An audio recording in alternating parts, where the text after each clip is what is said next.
자, 봅시다. 우리가 몇 쪽이냐면요. 5to 112쪽일 거예요. 112쪽.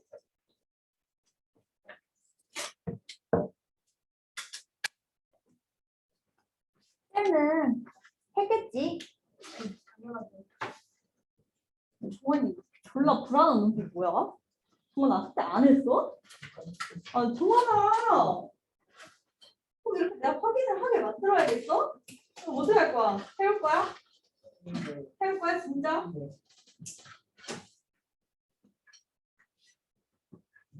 자, 그래서 우리가 112페이지에 이제 저번 시간까지 뭘 했냐면 물리 했어요. 물리.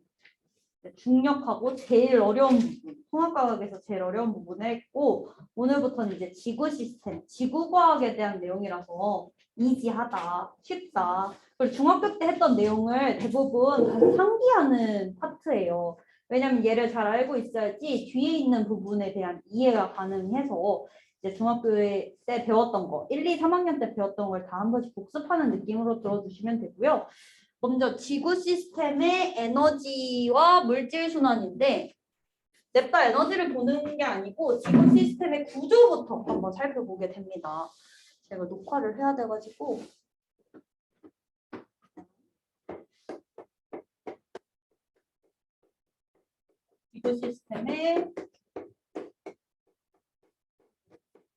지구 시스템이라고 하지만 거창하게 얘기를 하지만 우리가 중학교 때 배웠던 지구계예요. 그냥 지구계. 지구계에 대한 설명이고 지구계는 5가지의 권으로 이루어져 있다라는 얘기를 우리가 배웠습니다. 뭐뭐 있죠? 기권, 수권, 지권, 외권, 생물권. 그치 생물권 이렇게 5가지죠. 지구계는 기권,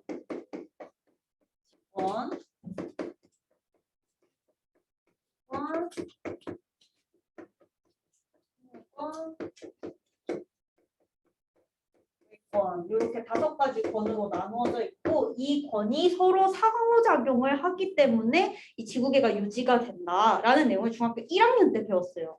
그래서 그걸 아직까지 기억하고 있다니 대단하고요. 자, 그래서 각각의 우리 구조에 대해서 볼 건데 직권의 구조부터 먼저 살펴볼 거예요. 근데 우리가 이 구조를 보는 건 거의 다 층상 구조에 대한 얘기를 합니다. 그래서 층상 구조를 한번 살펴볼 거고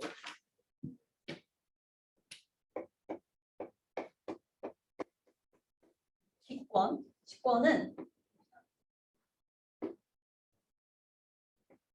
이렇게 우리가 이 지구를 파이 모양으로 잘라서 봤다고 생각을 해보면요.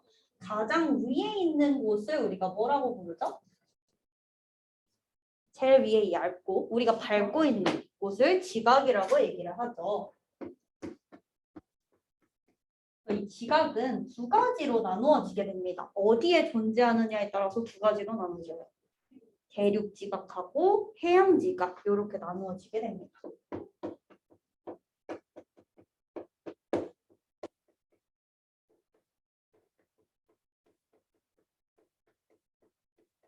근데 나누기 전에 우리가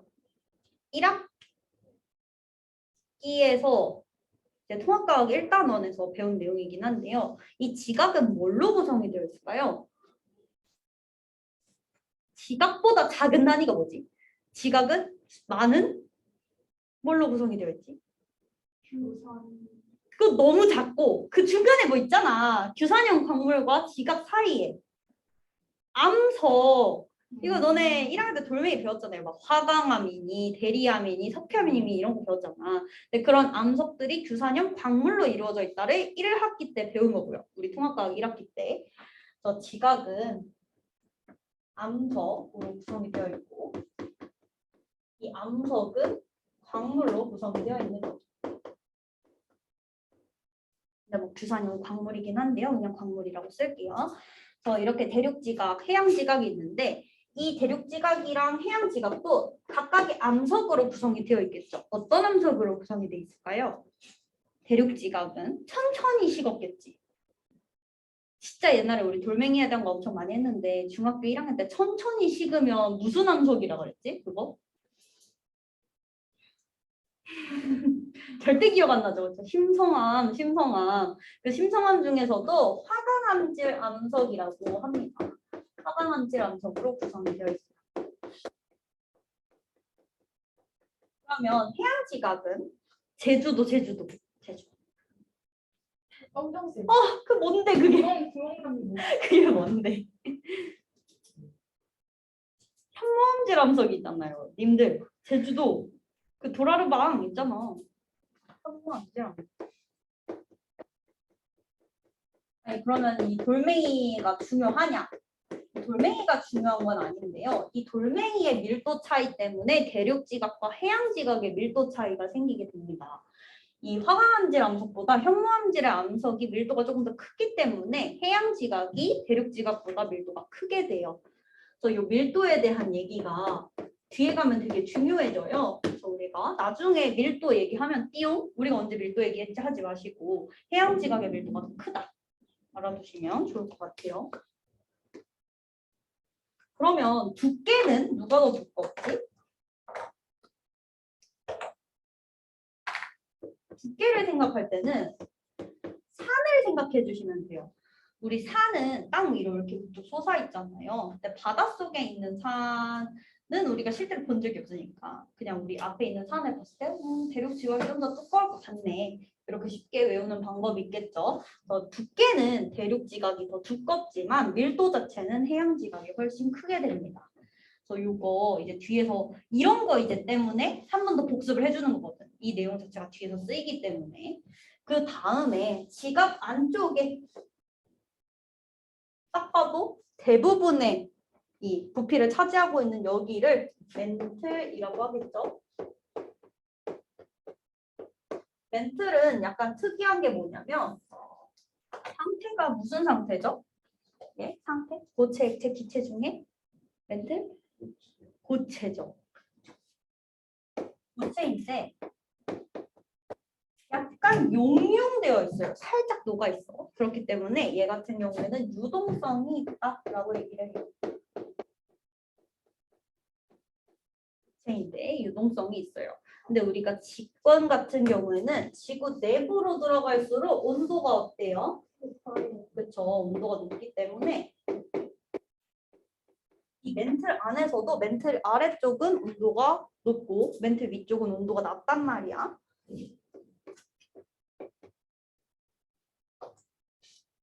그럼 얘들아 뭐가 일어나기 좋은 환경 같아? 아, 그치. 대류죠. 대류가 일어나기 딱 좋아 보이죠.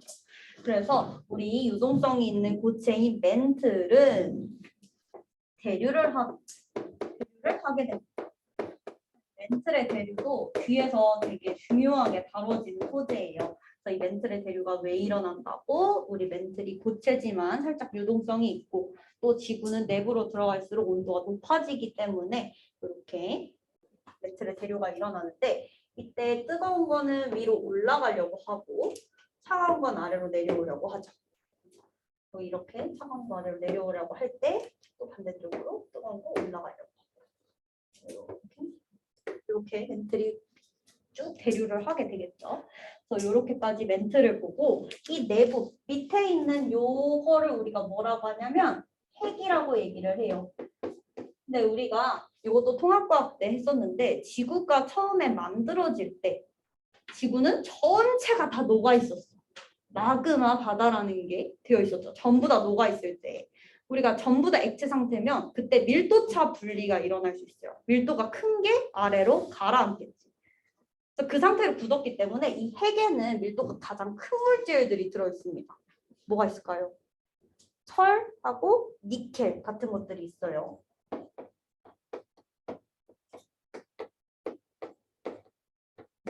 철하고 니켈이 있는데 그 중에서 이 핵도 한 번 더 쪼갤 수 있어요.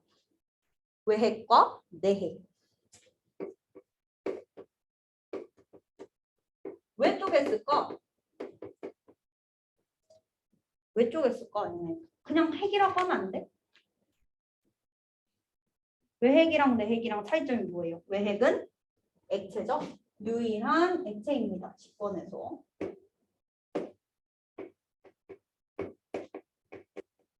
철과 니켈이 액체 상태로 대류를 할 수 있는 거예요.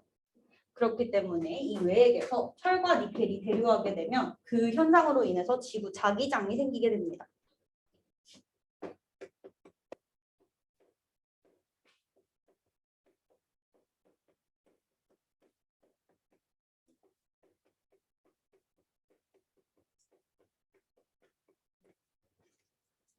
그래서 이렇게까지 하면 이제 직권의 구조를 살펴보게 됐고요. 나는 한 판에 쓰는 걸 좋아해서. 으이. 아, 쉣.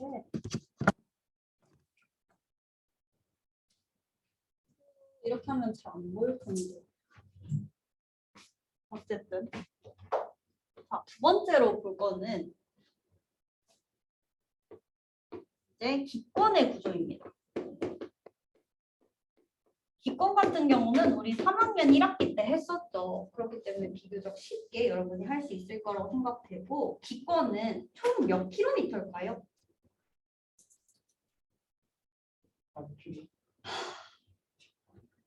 천이지. 야, 내가 몇 번이나 네가 그러면 안 되지. 안 나와.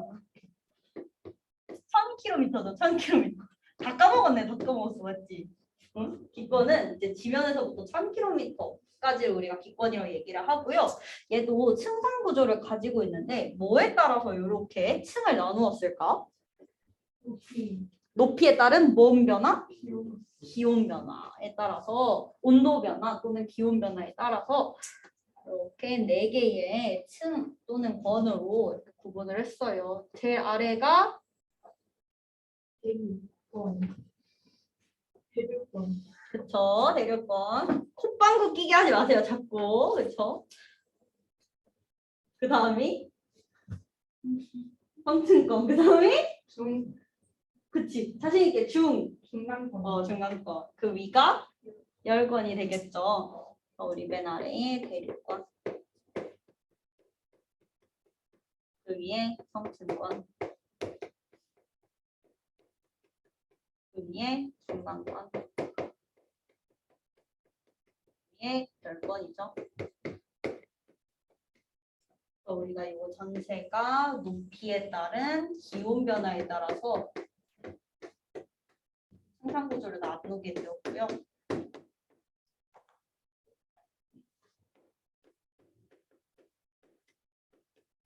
그러면은 기온 변화 한번 그려볼까요? 대륙권은 땅에서 멀어지면 멀어질수록 어떻게 돼요? 온도가 낮아지죠? 그래서 이렇게 쭉 낮아졌다가 성층권에 특별한 오존층이 있지? 그렇기 때문에 온도가 다시 올라갔다가 그다음에 중간권이 되면 다시 온도가 쭉 낮아지게 돼요. 왜냐면 별게 없잖아, 중간권에. 그래서 땅이랑 멀어질수록 온도가 쭉 낮아지게 되는 거고요. 그다음에 열권은 태양이랑 가까워질수록 온도가 높아지죠. 그래서 이런 식의 구조를 띄웠습니다.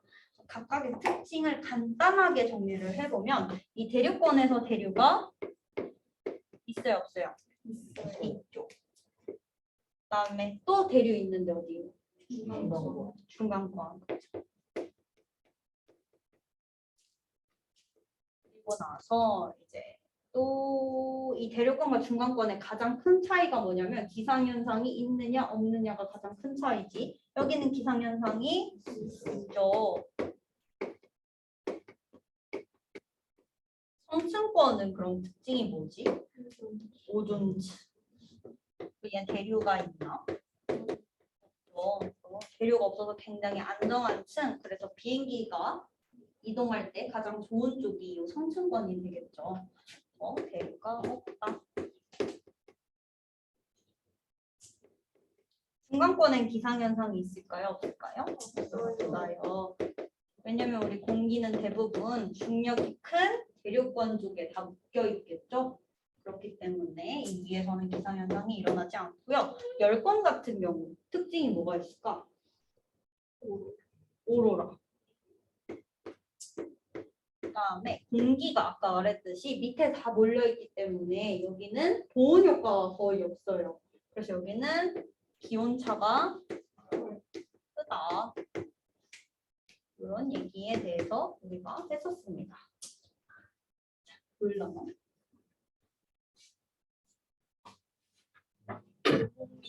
왔다 갔다.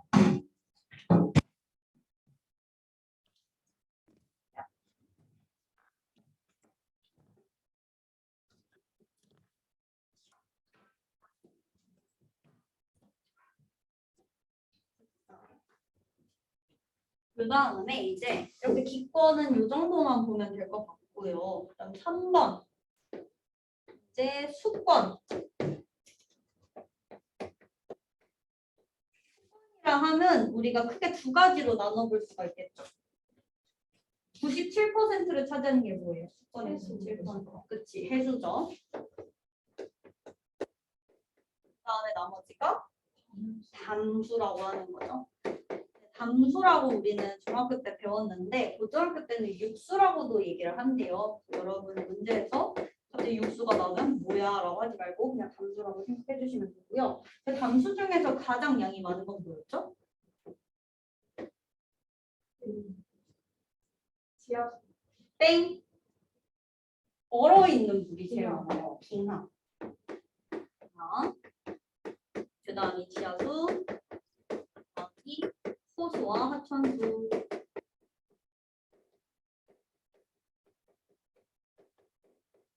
이렇게 있었고 우리는 이제 해수의 층상 구조에 대해서 볼 건데 해수도 뭐 온도라고 하면 두 가지 온도가 있어요. 표층수온하고 연직수온.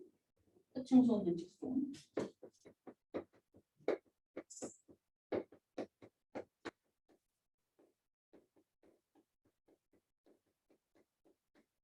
표층수온 같은 경우는 이런 그래프 많이 봤죠.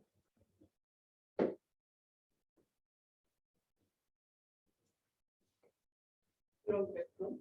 오른쪽으로 갈수록 수온에 관련된 얘기고요. 아래로 내려갈수록 깊이에 대한 얘기죠. 그래서 우리가 이 연직수온이라고 하는 건 총 3개의 층이 있어요. 첫 번째 층을 뭐라고 하지? 혼합층.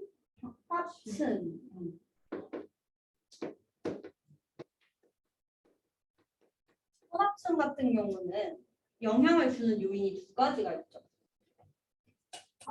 바람 그리고 햇빛. 그치, 햇빛. 태양 에너지하고 바람. 원래는 어때 얘들아? 태양 에너지가 깊이가 깊어질수록 잘 투과를 못하니까 온도가 좀 떨어져야 맞아요.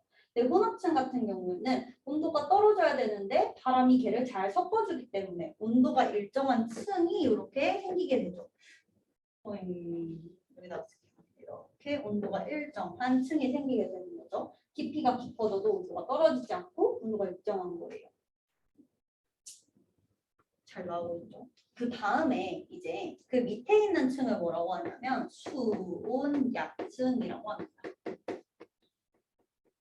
수온약층 같은 경우에는 이제 더 이상 바람이 투과하지 않아요. 그렇기 때문에 태양 에너지가 투과하지 않으면 온도가 쭉 내려가는 거예요. 그래서 얘는 온도가 이렇게 감소하는 모양을 보여줄 겁니다. 얘는 작용하는 원인이 태양 에너지밖에 없어요.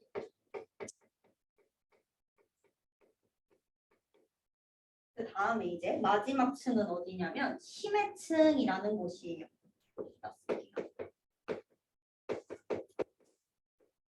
심해층 같은 경우에는 태양 에너지도 도달하지 않고요. 바람도 도달하지 않아요. 그렇기 때문에 온도 변화가 거의 없이 우리 한 이 정도를 4도씨 정도라고 얘기를 합니다. 깊이가 깊어도 4도씨 정도를 일정한 곳에 우리가 심해층이라고 얘기를 하게 돼요. 여기까지 하면 수권의 생산구조에 대해서 본 거고 여러분이 표층수온에 대한 얘기를 어차피 뒤에서 한 번 더 해야 되니까 한 번 더 설명을 해보면요. 표층수온, 저위도, 중위도, 고위도 중에 어디가 제일 높을까요? 수온. 저기도 요 저위도가 제일 높죠. 왜냐면은 저희가 원을 개 잘 그렸어요. 있을 때 적도가 있고요. 그다음에 이 적도 주변으로 이렇게 얘기를 하죠. 근데 태양 에너지가 수평하게 들어온단 말이죠. 똑같은 양이 수평하게 들어와요. 그래서 사람들이 보기엔 태양 에너지가 에너지 평형을 이루지 않았냐. 전체적으로 봤을 때는 에너지가 되게 균등하게 오지 않느냐라고 생각할 수 있는데 위도별로 뜯어보면 전혀 그렇지 않아요. 지금 100만큼의 에너지가 다 온다고 생각을 해봤을 때 저위도에는 한 점에 모여요. 이렇게 에너지가. 근데 위로 올라가면 올라갈수록 에너지를 받는 넓이가 넓어지게 됩니다. 그렇기 때문에 단위 면적, 그러니까 우리가 일정하게 정해놓은 조그마한 면적이 받는 에너지는 올라가면 올라갈수록 줄어들게 되는 거예요. 이해되나요? 여기가 에너지가 낮고 위로 갈수록 에너지가 뭐야? 잘못 썼죠. 에너지가 높고 위로 갈수록 에너지가 낮아지게 되겠죠. 그래서 우리가 그때 중2 때 이 저위도에 남는 에너지를 고위도의 에너지가 부족한 곳으로 보내주기 위해서 해류에 대해서 배웠어요. 난유랑 한유. 그 저위도에 남는 에너지는 고위도로 해류를 통해서 이동한다까지 봐주시면 될 것 같아요. 이렇게 하고 그다음에 뭐 4번 나오는 게 위에다 그냥 써보면 생물권. 별게 없어요. 생물권은 지구상에 존재하는 모든 생물.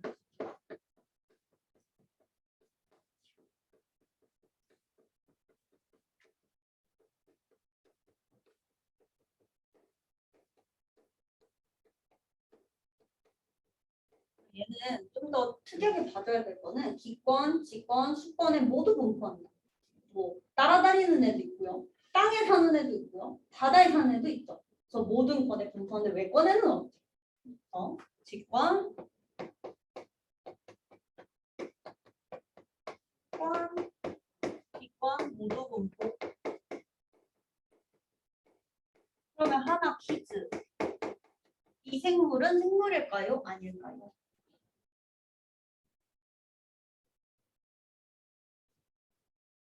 맞다, 손. 생물이요. 오, 아니다, 손. 맞겠죠, 그렇죠? 미생물이니까. 근데 이제 갑자기 문제에서 물어보면 나는 헷갈리던 거. 옛날에 문제 풀 때 나도 막 고등학생 잼미지를 미생물이랑 생물이랑 다른가 이런 생각이 들죠. 근데 미생물도 그냥 생물권 안에 속한다라고 생각을 해주시면 되고요. 그 다음에 뭐 외권이라고 하면요, 또 별건 없는데 물질 교환을 하지 않아요. 물질 교환 거의 하지 않고 교환하는 건 에너지 교환을 해요. 왜냐면 햇빛 매일 오잖아요, 우리에게. 근데 이제 유성 같은 거 한번 떨어지면 뉴스가 오죠. 근데 우리가 햇빛이 비친다고 해서 뉴스 내보내진 않죠. 왜냐면은 그거는 흔한 일이니까. 우리 물질 교환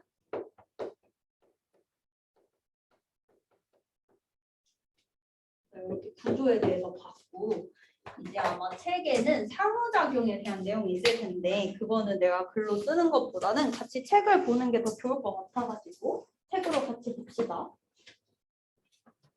자, 112페이지죠. 같이 밑줄 그어 볼게요. 태양계와 지구 시스템, 우리 태양계는 태양, 행성, 위성, 소행성, 천체의 중력으로 유지. 지구 시스템은 뭐냐면요. 직권, 기권, 수권, 생물권, 뇌권이 영향을 주고 받아요. 그걸 우리가 지구 시스템 또는 지구계라고 얘기를 하겠죠. 그래서 직권은요. 뭐 지각, 멘틀, 외핵, 내핵으로 구분이 되고 지각은 겉부분이에요. 대륙지각과 해양지각. 얘는 규상형 물질로 이루어져 있다고 했죠. 그리고 당연히 고체겠고 멘틀은 80%를 차지합니다. 근데 얘는 유동성이 있어요. 고체 동그라미 쳐주시고 유동성, 그래서 대류가 일어난다. 그다음 핵 같은 경우는 우리가 철과 니켈로 구성이 되어 있는데 외핵은 액체고 내핵은 고체다. 이 차이가 있었죠. 그래서 우리 외핵에서 철, 니켈 대류하게 되면 지구 자기장이 형성되는 거고, 그래서 특징은 뭐냐? 소식 공간을 제공한다. 그 다음에 화산 활동이 일어나면 기후 변화가 발생할 수 있어요. 어떻게 발생할까? 화산 폭발하면 그 화산재가 하늘을 덮겠죠. 그러면 햇빛이 잘 들어오지 않으니까 너무 추워진다거나 그런 일이 발생할 수 있겠죠. 그런 기후변화. 그 다음에 수력 분포, 뭐 대기와 해수의 순환에 영향을 준다. 뭐 바다가 없으면 어떻게 물이 순환하겠어요, 그렇죠? 그런 얘기인 것 같고요. 기권은 1000km의 영역을 기권이라고 합니다. 그래서 얘는 높이에 따른 기온 분포. 추워요? 추워? 에어컨 꺼줄까? 살살 틀까? 어때요? 괜찮나요? 네, 알겠습니다. 다들 코를 훌쩍이는 거서 감기 걸리는 거 아니야? 살짝만 틀까? 18도야, 18도. 6통, 6통. 네, 맞아요. 22도. 땅.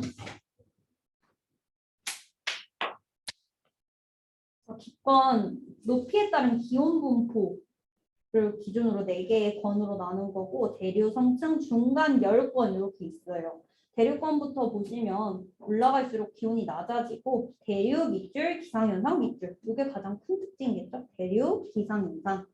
성층권은 안정한층 그리고 오존층 이게 가장 큰 특징이겠고 중간권 불안정한층 얘는 대류, 밑줄, 기상현상 나타나지 않는다의 밑줄. 이게 이제 뭐 우리 중학교 때 문제 많이 나오는 거죠. 대류권과 중간권의 차이 이런 거. 열권 같은 경우에는 기온이 높아진다. 얘는 낮과 밤의 기온차가 크다. 오로라. 특징, 온실 효과 이런 게 있을 거고요. 그다음에 지구로 유입되는 물질을 차단하게 되죠. 왜냐하면은 기권에 의해서 마찰 일어나서 막 다 타버리지. 그다음에 뭐 호흡과 광합성, 그다음에 오존층 이런 특징들이 있을 거예요.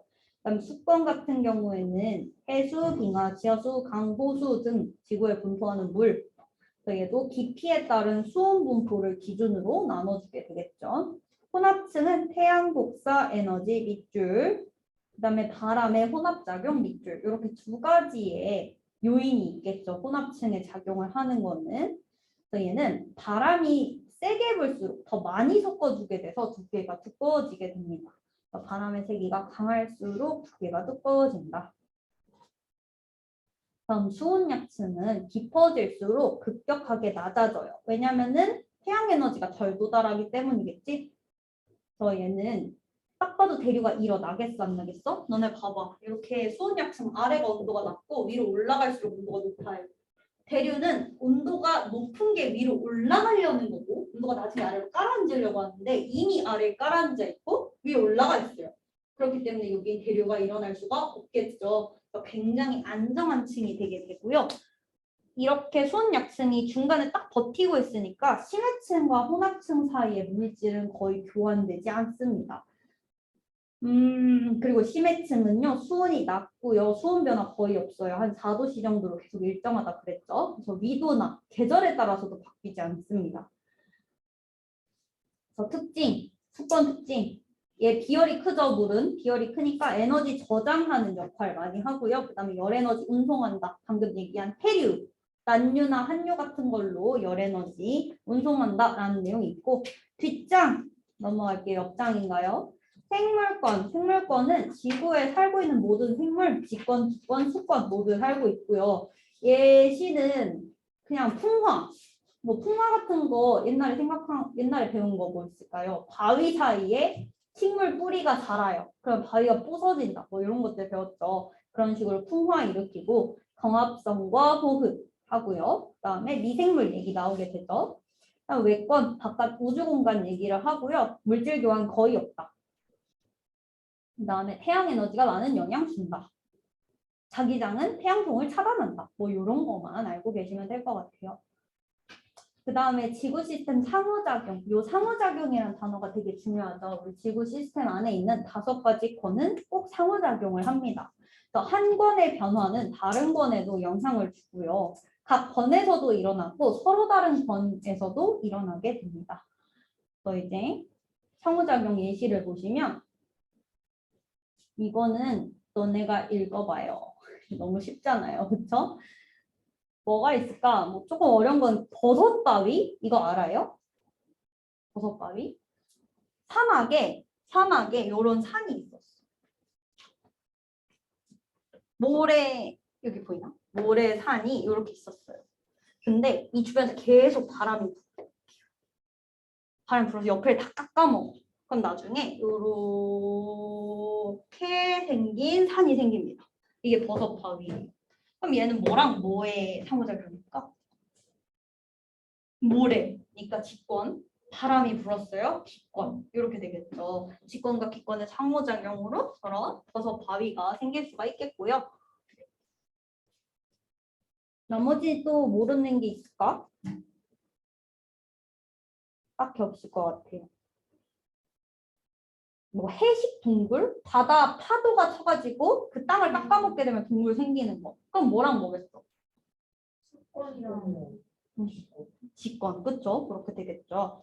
그래서 뭐 지구 시스템 구성 요소가 생명 유지에 기여하는 원리. 판기아가 분리되면서 뭐 생물 출현했다. 기권 보시면 자외선 차단 어쩌고 저쩌고. 뭐 수권에는 이산화탄소가 바다에 녹으면서 요건 조금 중요해요. 수권에서 우리 원시 바다가 생기면서 원래는 지구에 이산화탄소가 엄청 많았어요. 그래서 온실기체가 많으니까 온도가 되게 높았었는데 바다에 이제 이산화탄소가 녹으면서 대기 중에 이산화탄소 양이 급감하게 되었죠. 이런 건 조금 중요하고요. 나머지는 읽어보면 여러분 다 알 수 있는 내용이라서 이제 밑에 있는 내용 문제 풀어볼게요. 2분이면 될 것 같아요.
그럼 할게요. 우리 1번의 답은요.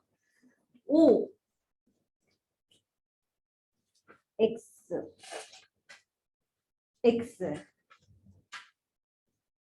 그다음에 수권, 기권, 직권, 수권. 그러니까 그 빈칸에 들어갈 말이 수권, 직권.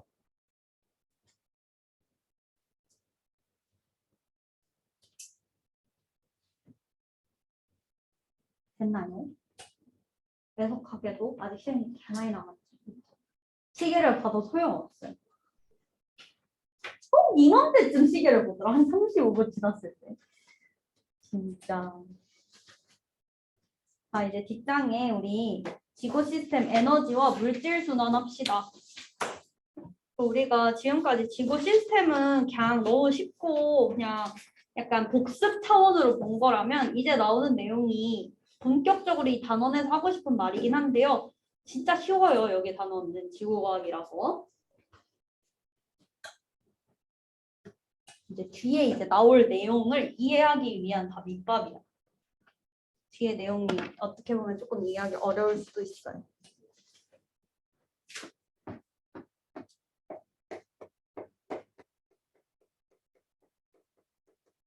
시스템의 에너지원과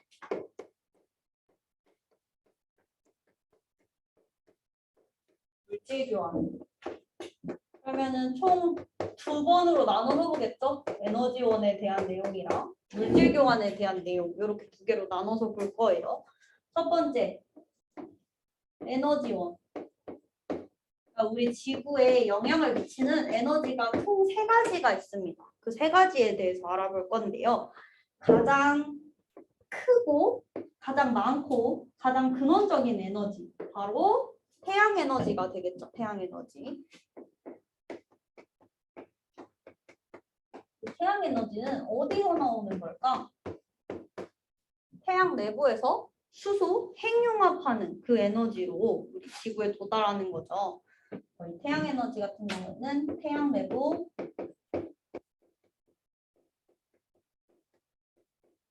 수소 핵융합.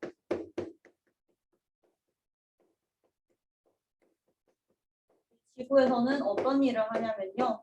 얘가 있기 때문에 물의 순환 같은 게 가능해지게 됩니다. 물의 순환. 또 대부분의 자연현상은 이 태양 에너지를 근원으로 생기게 되는 거죠. 물의 순환, 자연현상.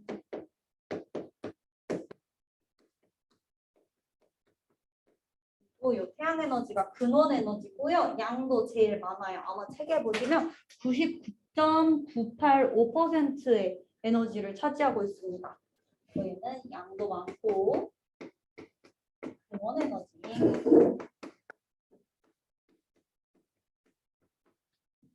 그 다음에 이제 태양 에너지 말고 두 번째 에너지 뭐냐? 조력 에너지.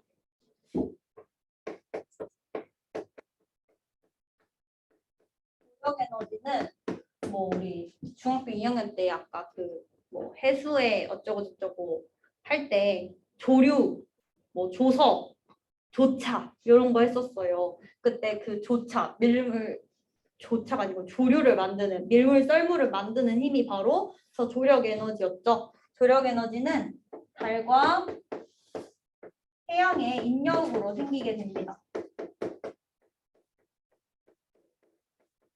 이의 결과 뭐가 생기냐? 밀물과 썰물. 그래서 우리가 그 조차, 높이차를 이용해서 발전소도 만들고 그렇게 사용을 하죠.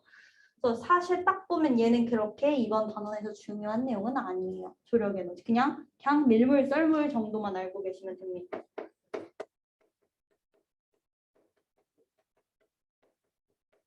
그러면은 이제 나머지는 지구 내부 에너지인데 얘는 중요해요. 오늘 할 내용에서는 저 태양 에너지가 중요한 게 맞고요. 이제 앞으로 다음 주에 할 내용에서는 지구 내부 에너지가 또 중요해집니다. 지구 내부 에너지가 뭐냐? 지구 내부에 방사성 원소가 붕괴하면서 내는 열 때문에 생기는 거예요. 그래서 이 지구 내부 에너지가 뭐 방사선 붕괴니 그런 것보다는 아까 직권에서 깊이가 깊어질수록 온도가 높아진다 그랬지. 그 깊이가 깊어질수록 온도가 높게 만드는 에너지. 그게 바로 지구 내부 에너지. 그러니까 지구 내부로 들어갈수록 에너지가 생기는 거죠. 저 지구 내부의 에너지. 그러면은 깊이가 깊어질수록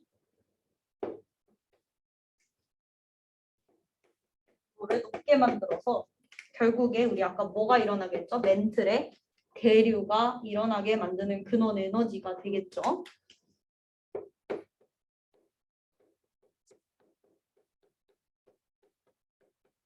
그리고 이 멘틀이 대류를 어떻게 하느냐에 따라서 그 위에 있는 땅에 지각 변동이 일어나게 되는데 그걸 우리가 다음 시간에 자세하게 배울 거예요. 그래서 그걸 일어나게 하는 모든 힘이 다 지구 내부 에너지다. 그래서 이 멘틀의 대류 때문에 결과적으로 지각 변동이 일어나게 됩니다. 지각 변동이라고 하면 뭐 화산 폭발, 지진, 해일 이런 거 있을 수 있겠죠. 이렇게 에너지원은 세 가지고요. 이제 물질 교환 볼게요.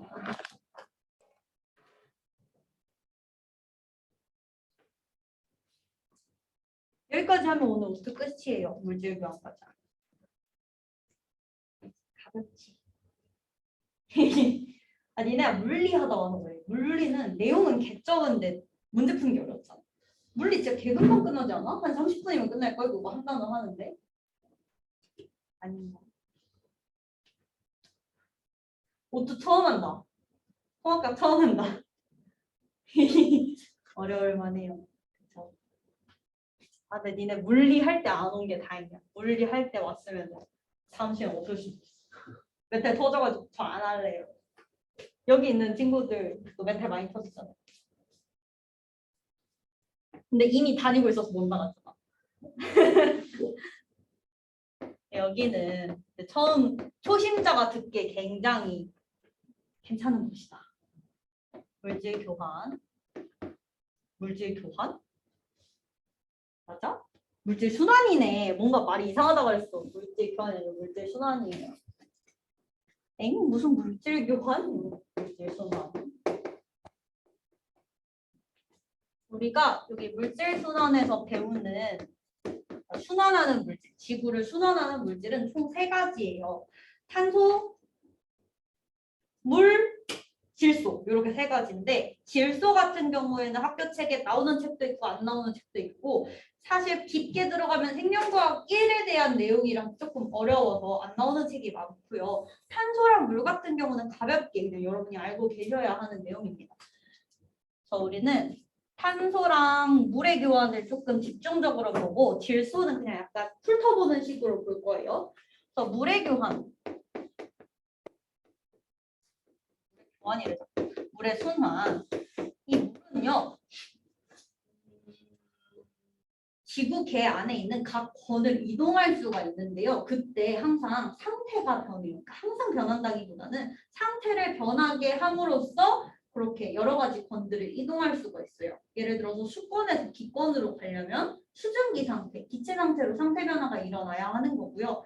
그 다음에 뭐 기체에서 그렇게 만들어진 구름에서 비나 눈이 내리면 뭐 액체로 변한다거나 고체로 변한다거나 그런 과정들이 들어가는 거죠. 그래서 물의 순환은요.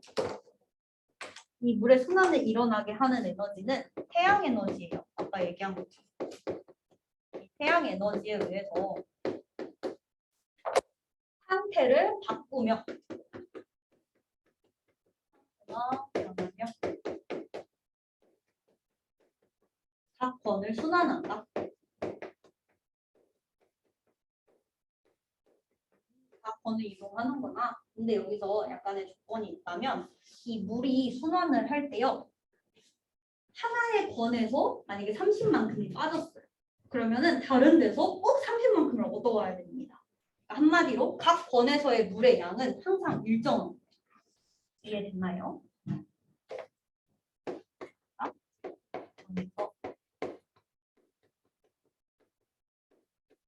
물의 양은 일정.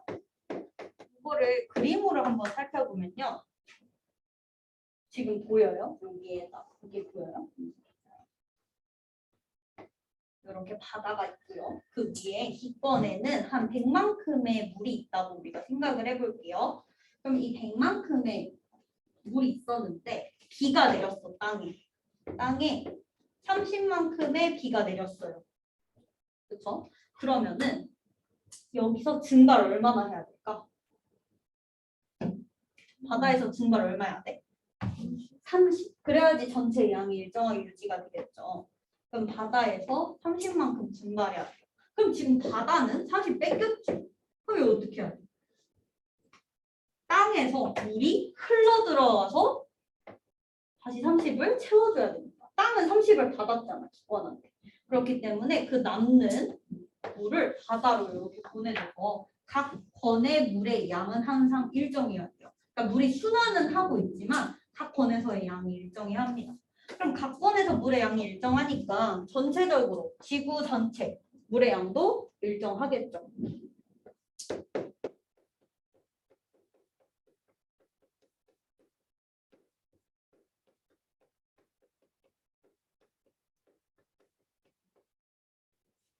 그 다음에 또 뭐가 있을까요? 탄소 순환.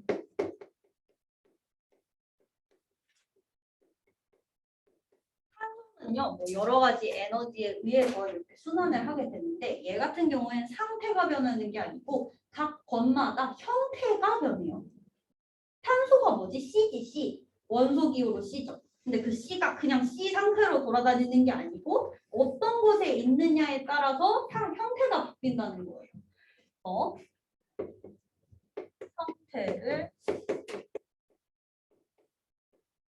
형태를 변화요. 형태가 변화요. 형태.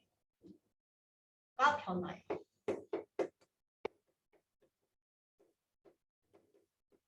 무슨 말인지는 내가 한글을 잘 못 쓴 것 같아요. 뭔 말인지는 이해되죠? 그러니까 형태를 계속 변해가면서 각 권을 이동한다는 뜻이에요. 권, 이동. 그럼 각 권에서 어떤 형태로 존재를 하는지 여러분이 알고 계셔야겠죠? 직권 같은 경우는요. 돌멩이 상태로도 존재할 수 있겠고요. 대표적으로 화석연료 같은 경우 탄소, 화합물이죠. 화석연료. 혹시 이 밑에 이것 때문에 안 보여요? 보여요? 보여요? 괜찮아요? 화석연료 그리고 석회암. 그다음에 이거 탄산염이라고 하기도 합니다. 직권에서는 이런 상태로 존재를 하게 되고요. 그다음 기권. 이거는 여러분 조금 쉬울 것 같아요. 기권에 존재하는 내가 말해버렸어요. 탄소는 기권에 존재하는 이산화탄소, 탄화수, 메테인, 그렇죠.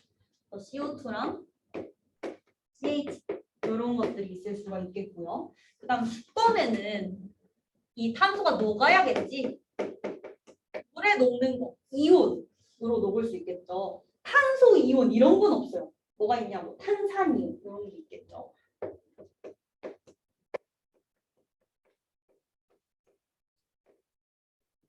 탄산이온 화학식은 어떻게 될까? CO3 E 마이너스 그쵸. CO3 E 마이너스 이런 식으로 물에 녹을 거고요. 그 다음에 이제 생물권 안에는 생물 안에 있는 탄소를 우리가 뭐라고 해요? 탄수화물. 그쵸. 오. 탄소화합물 뭐 있어요 그러면? 뒤에 있는 핵산 그치. 또 단백질. 단백질. 그리고 탄수화물. 탄수화물 하나만 더. 지질. 대박. 가르침 보람이 있네요. 나이스. 나이스 수영. 그 다음에 이제 이렇게 물 순환, 탄소 순환 했고요. 그리고 하나 포인트는 이 탄소 순환이 일어날 때는 항상 에너지의 흐름도 같이 동반됩니다.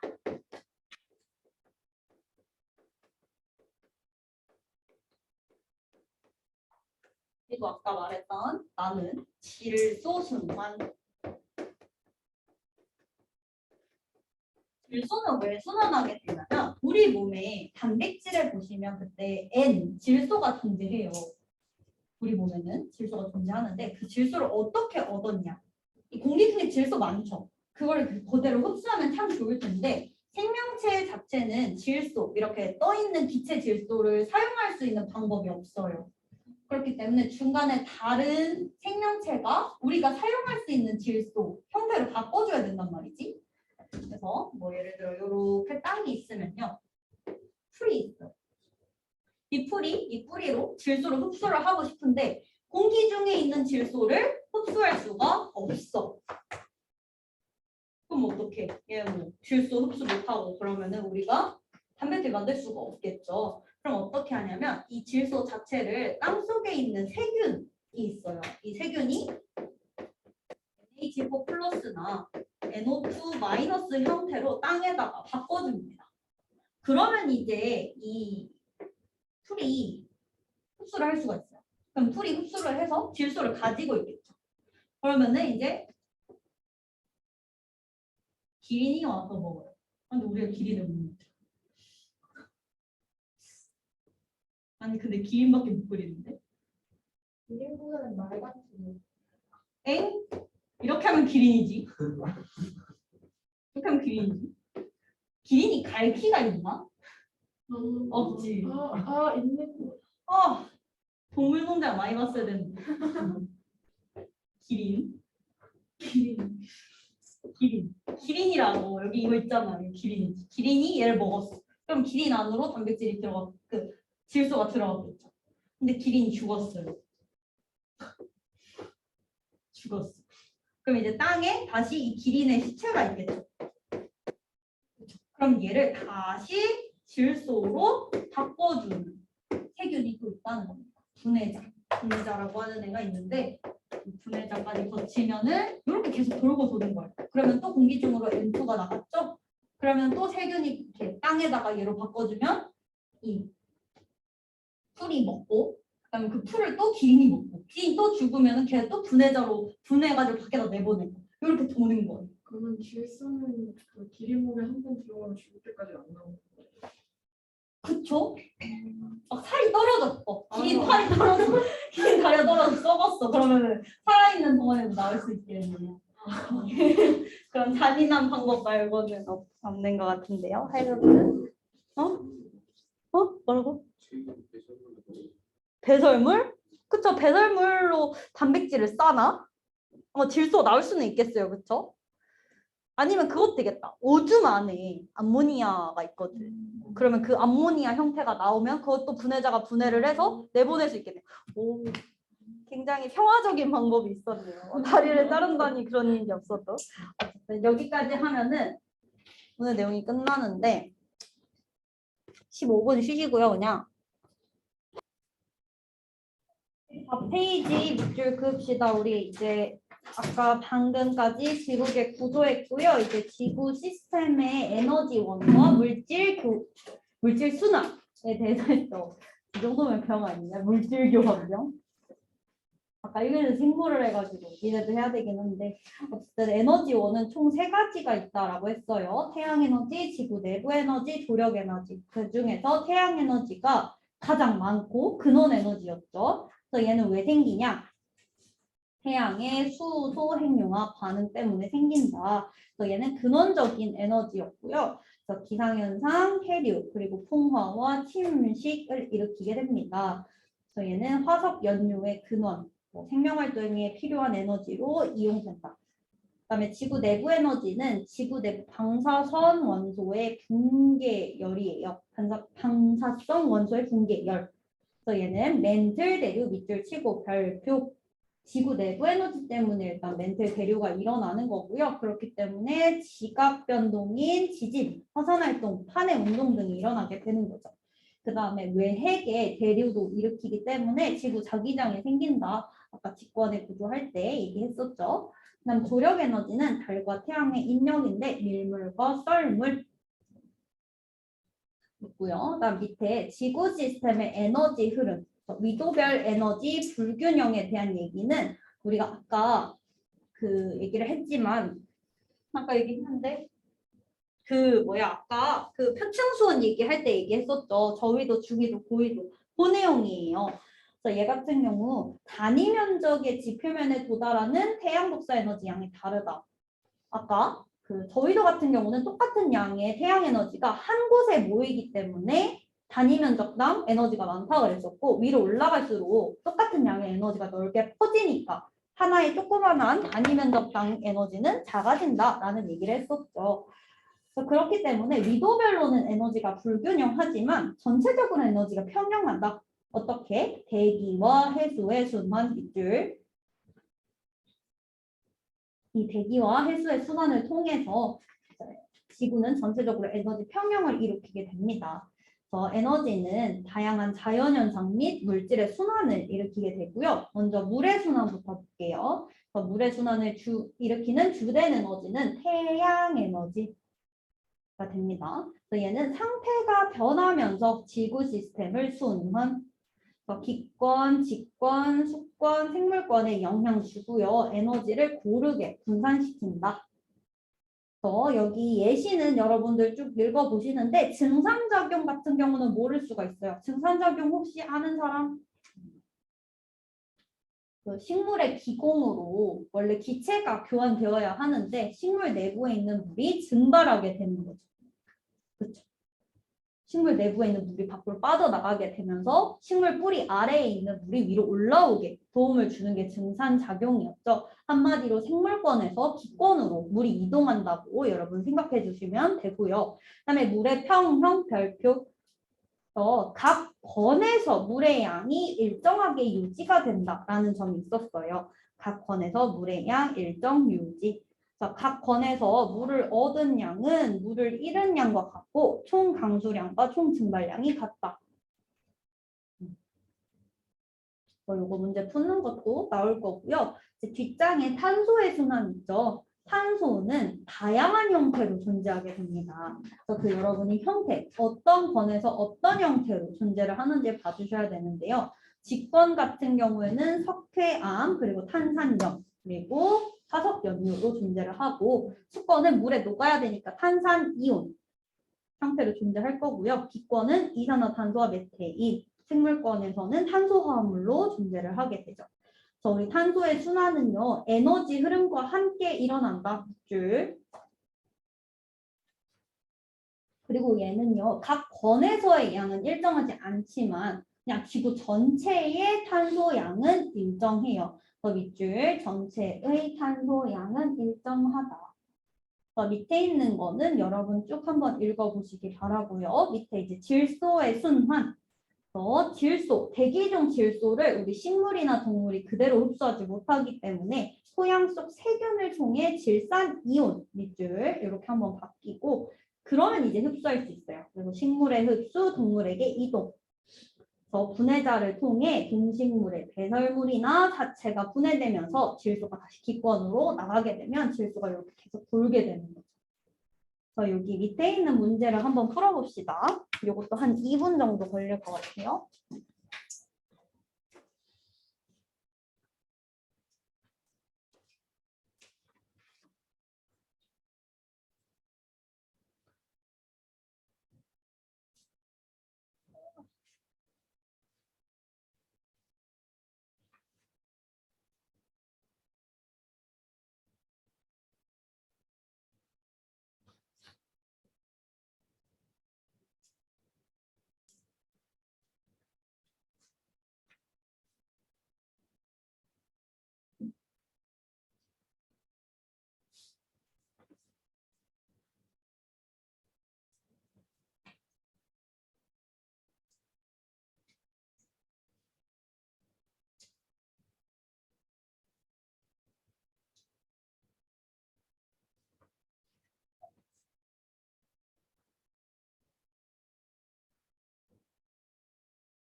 됐나요? 3번에 1번 디귿, 2번에 기억, 3번에 니은들. 맞잖아요? 4번에 태양 에너지 1점, 5번에 X, O, X. 맞지? 방금 내가 풀었거든. 그래서 숙제는 117쪽부터 121쪽까지 숙제고요.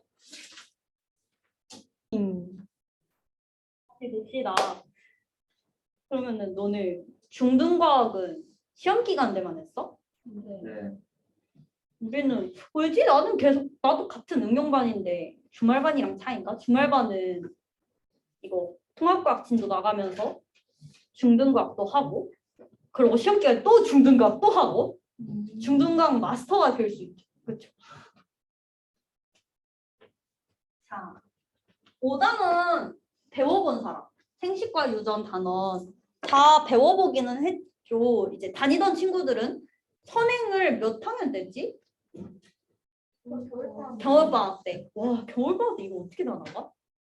그래서 모르겠어요. 아, 그렇군요.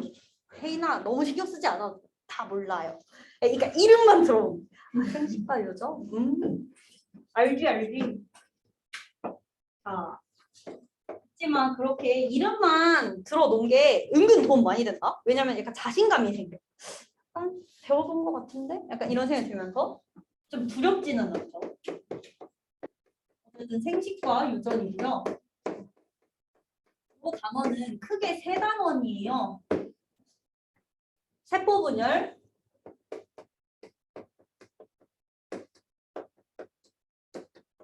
생식, 그리고 유전. 세 단원 단원인데 요게 양이 조금 많아요. 세포 분열의 양이 조금 많고 생식은 금방 지나가요. 생식은 눈 깜빡하면 지나가고 유전은 스킬만 알면은 문제 풀기는 쉽다. 우리가 이제 세포 분열 양이 조금 많기는 한데요. 그래서 오늘 하고 다음 주에서 총 2주 이렇게 진도를 나가게 돼요. 세포 분열 양이 많아서. 먼저 우리 세포 분열이라는 걸 배우기 전에 그 세포 분열을 할 때 핵 분열을 하고 세포질 분열이라는 걸 해요.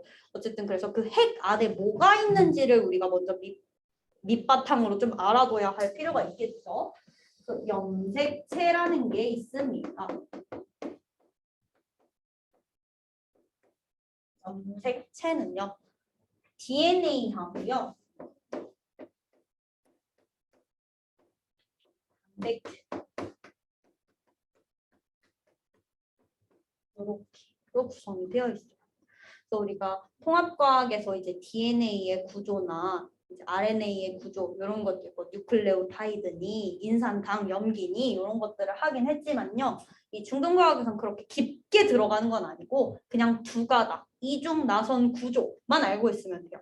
그러니까 이 DNA라는 건 뭐냐면 유전 정보를 포함하고 있습니다.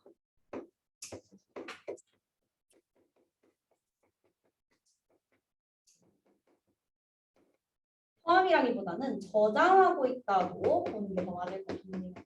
이 유전 정보를 저장하고 있습니다. 그래서 나는 얘를 그림을 확대를 했다가 이렇게 축소시켜 나가는 스타일로 한번 그림을 그려볼게요.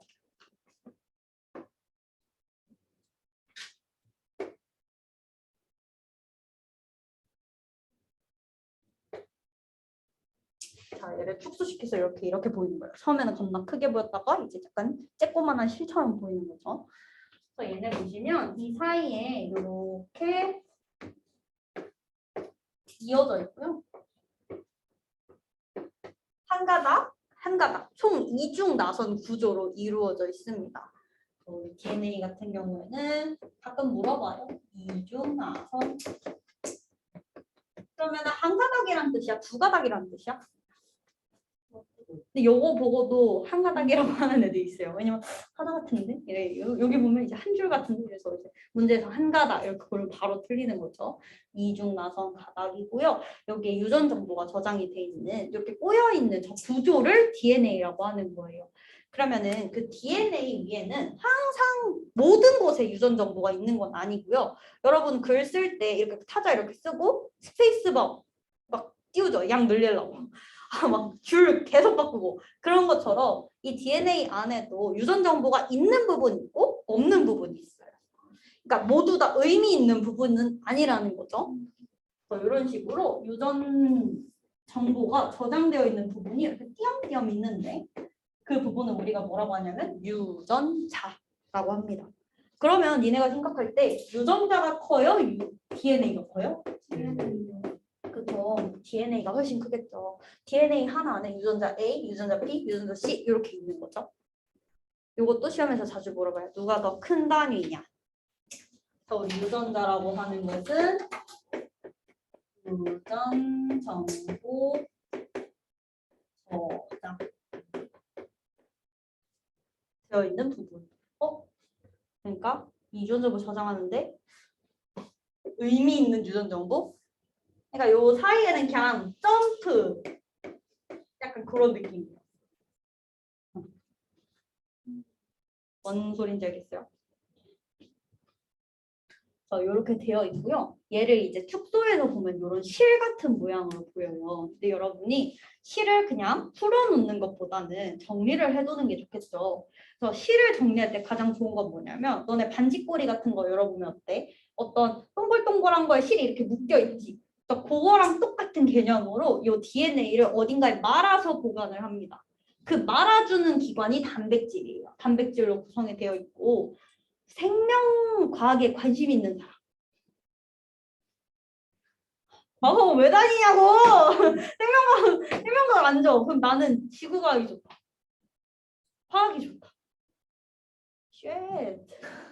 너 화학 너 물리가 좋다. 나머진 뭐야? 화학을 좋아라도 하든가. 뭐야. 안정환. 그럼요.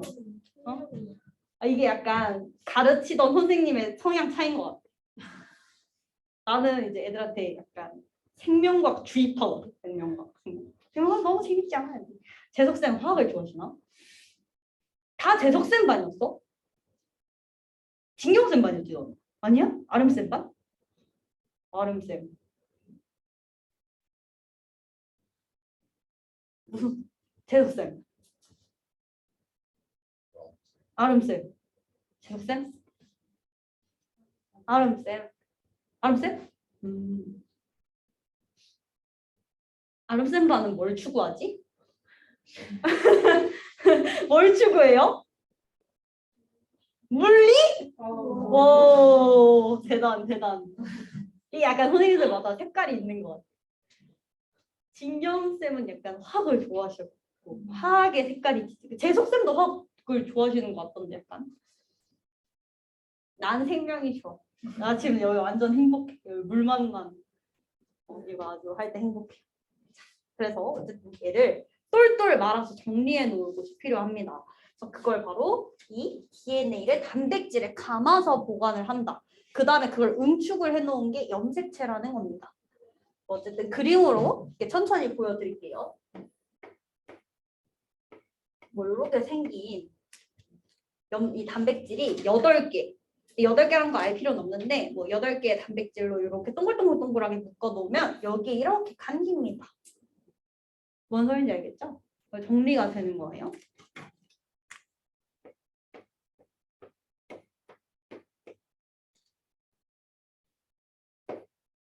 이렇게 감아 놓는 거죠. 맞죠? 이렇게 쭉 감아 놓은 다음에 이렇게 이제 다시 축소를 하면 우리 눈에 이렇게 실처럼 보이겠죠. 아무리 이렇게 감아서 저장을 해도 어느 정도는 실처럼 보일 거 아니에요. 그렇죠? 그 다음에 이제 얘가 이렇게 응축을 하면 우리가 아는 염색체 모양이 나타나게 됩니다. 그래서 이 부분을 뭐라고 하냐면 이렇게 실처럼 풀려 있는 부분을 염색사라고 하고요. 이렇게 모양을 갖추고 있는 부분을 염색체라고 합니다. 그러면 얘는 뭐고 쟤는 뭐냐라고 할 수 있겠죠. 언제는 염색사고 언제는 염색체냐라고 얘기를 할 수가 있겠죠. 우리가 대부분 일생을 사는 동안 별 특별한 일이 없다면 염색사로 존재를 하게 돼요. 그냥 풀려 있는 거야, 자유롭게. 근데 이제 우리 몸에서 분열을 해야 된다거나 이제 세포 분열을 하려면 너네가 종이를 복사를 해서 나눠줄 거야. 근데 걔네가 스테이플러에 하나도 안 찍혀 있어. 막 다 섞여 있어. 근데 여기 있는 애들 다 나눠줘야 돼. 뭐가 편할까? 스테이플러 찍혀 있는 게 낫겠어? 아니면은 다 풀려 있는 게 낫겠어? 당연히 찍혀 있는 게 낫겠지. 그래서 생물도 마찬가지예요. 그 똑같은 다른 세포에다가 내가 가진 요 염색체를 나눠주려면 이렇게 정리되어 있는 상태로 나눠주는 게 훨씬 보기도 좋고 나눠주기도 쉽겠지. 그렇기 때문에 이렇게 분열을 할 때는 염색체 모양을 유지를 하고요. 그 다음에 내가 쓸 때는 스테이플러에 뽕뽕 찍혀 있으면 보기가 힘들잖아. 그렇기 때문에 내가 쓸 때는 염색사 형태로 풀어놓게 됩니다. 조금 이해가 되죠? 그러니까 항상 염색사가 있는 것도 아니고 항상 염색체 상태로 존재하는 것도 아니에요. 염색체 상태는 언제다? 분열할 때. 열시 이렇게가 되는 거죠. 근데 또 이 염색체가 이렇게 하나가 있으면 참 좋을 텐데 그렇지 않고요. 우리 몸에 있는 애들은 항상 한 쌍씩 존재해요. 그러니까 나 혼자 있는 게 아니고 항상 나랑 똑같이 생긴 게 하나 더 있어. 우리가 그 염색체와의 관계도 얘기를 하게 됩니다. 이렇게 한 쌍이 존재를 해요. 양말 한 쌍처럼 똑같이 생긴 두 개가 한 쌍을 이루게 되는데 이 둘 사이의 관계를 뭐라고 하냐면 상동 염색체라고 합니다. 자, 이제 약간 본본이죠. 이 상동 염색체가 있고요. 이 둘 사이의 이름은 뭘까요?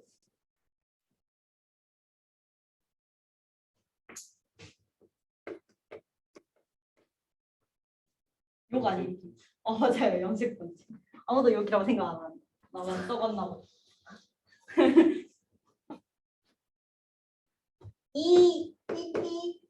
이렇게 될 수 있잖아요. 그렇죠? 염색 분체. 그러면 이제 요 두 개가 엄청나게 헷갈려요. 맨날 시험에 나오는데 맨날 몰라. 도대체 왜 모르냐? 이제 이 상동 염색체는 어떤 사이냐면 하나는 엄마한테서 받은 거, 하나는 아빠한테서 받은 거라고 생각을 해주시면 돼요. 그러니까 우리가 어떤 우리 몸에 있는 모든 특징들을 부모님한테서 물려받는 거잖아요. 근데 이제 예를 들어서 여러분 쌍꺼풀 유무에 대해서 알려면 뭐 엄마는 쌍꺼풀인데 아빠는 없어. 그럼 그게 어떻게 된 거냐? 뭐 한쪽에 엄마의 쌍꺼풀 유전자가 왔어요. 한쪽에는 아빠의 쌍꺼풀 유전자가 왔어요. 그 둘이 대결을 해요. 그래갖고 이제 한 명이 이기면 그게 밖으로 나오는 거야. 근데 그 대결을 하려면 가까이 있어야겠어? 아니면 멀리 떨어져 있어야겠어? 가까이 있어야지 둘이 비교를 할 거 아니에요. 그래서 이 상동 염색체는 항상 모양과 크기가 같은 한 쌍이 묶여 다녀요. 이렇게 붙어 다닙니다. 이해가 될까요?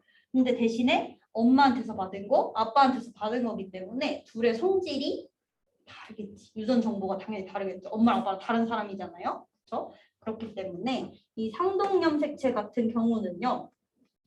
모양이랑 크기는 같아요.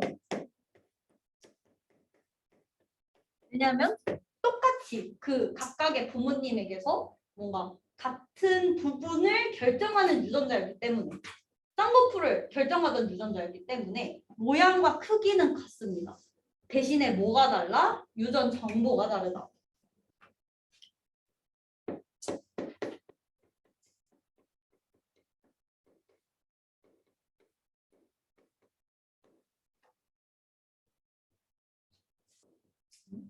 그러면 염색 분체는 뭐냐? 얘는 이제 엄마 아빠한테 하나씩 받은 거야. 상동 염색체는. 그럼 염색 분체는 뭐냐면 내가 만든 거야. 원래 염색 분체라는 건 없어요. 근데 내가 만든 거예요. 왜 만들었냐? 복사해주려고. 그렇지. 그러니까 내가 프린트를 갖고 왔는데 예를 들어서 주머니가 안 갖고 왔대. 그럼 이제 줘야 될 거 아니야, 쟤를. 그러면은 내 걸 주면 난 없죠. 그거 어떻게 해야 돼요? 복사기에 가서 복사를 해서 하나 주지. 그거랑 마찬가지로 염색체도 내가 있는 내 자신을 줄 수는 없기 때문에 복사를 해서 똑같은 걸 만들어 놔요. 나눠주려고. 그게 바로 염색 분체예요. 복사해 놓은. 그래서 원래는 얘가 어떻게 생겼냐면 이렇게 생겼습니다. 이렇게 하나예요, 하나. 얘네 둘은 상동 염색체 관계겠죠? 엄마한테서 하나, 아빠한테서 하나. 근데 얘를 줄 수 없잖아요. 그대로 난데 이거는 똑같은 걸 만들어야 되는데 그렇기 때문에 얘를 이렇게 복사를 해요. 이렇게 두 개가 붙어 있는 거는 똑같은 것들인 거죠. 염색 분체 같은 경우는 복사한 거예요. 복사. 그래서 이 서로는 유전 정보가 같을 수밖에 없겠지. 복사한 거.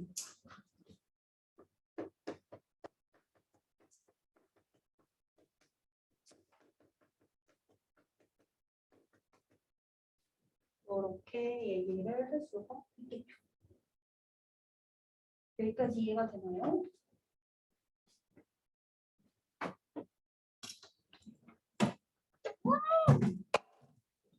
우당탕탕.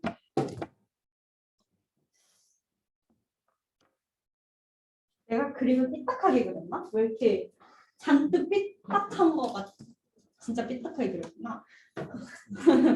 히히. 라고 하면요. 이제 사람의 염색체에 대해서 우리가 조금 알아볼 거예요.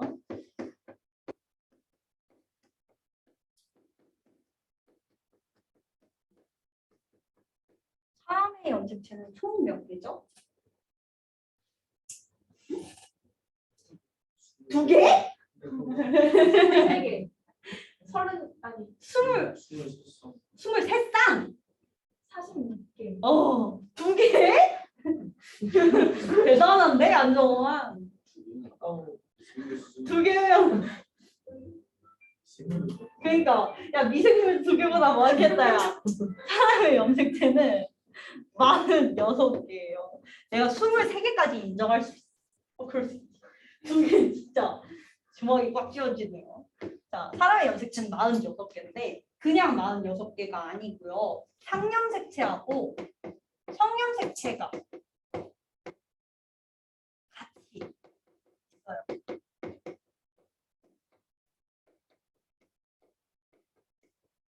그 중에서 상염색체는 44개고요. 성염색체는 2개입니다. 그럼 상염색체는 뭐고 성염색체는 뭘까? 상염색체는 사람이라면 가지고 있어야 되는 남녀 공통으로 가지고 있어야 하는 염색체예요. 그래서 남녀 공통.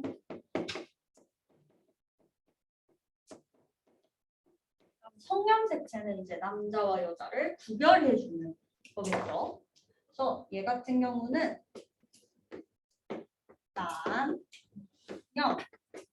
남자면 X랑 Y가 있겠고 여자면 X, X가 있겠죠.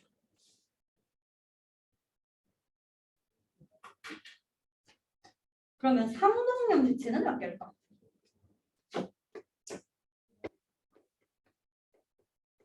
몇 쌍? 우리 2개의 한 쌍이었죠?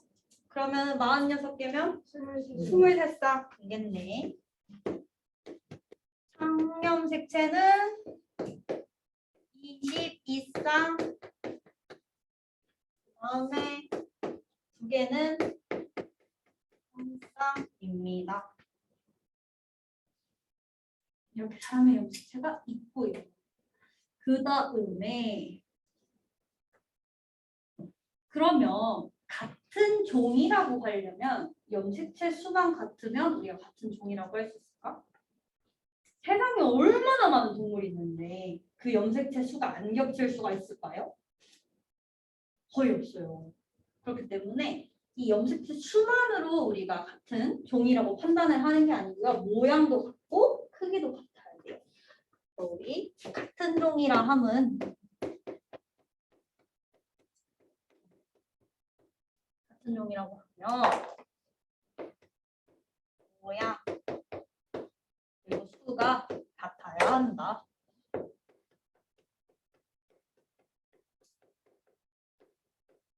또 얘기를 할 수가 있겠죠. 요게 뭐 사람의 염색체까지. 이제 염색체에 대해서 알았어요. 이제 염색체.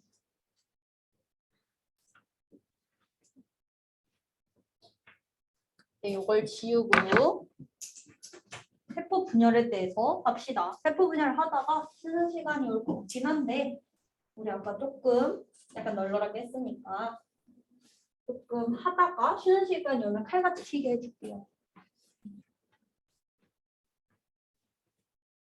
그럼 이렇게 우리가 세포 안에, 핵 안에 있는 염색체에 대해서 배웠고 그럼 이제 세포 분열은 무엇이냐에 대해서 해야겠죠.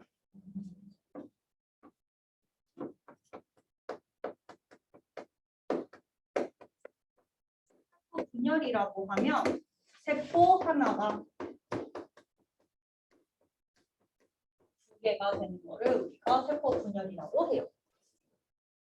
하나가 2개로 짜게 되는 거. 그걸 세포 분열이라고 하고. 엄매 안 보이네. 세포 분열. 세포 1개가 2개가 되는 걸 세포 분열이라고 하고요. 우리가 이 세포 분열 단원에서 배우는 게 종류가 총 2가지가 있어요. 우리 2종류의 세포 분열에 대해서 다루는데 하나는 세세포 분열.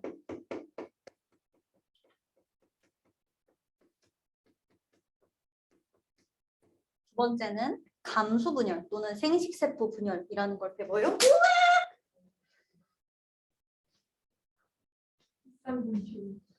아까 새로 꺼냈는데.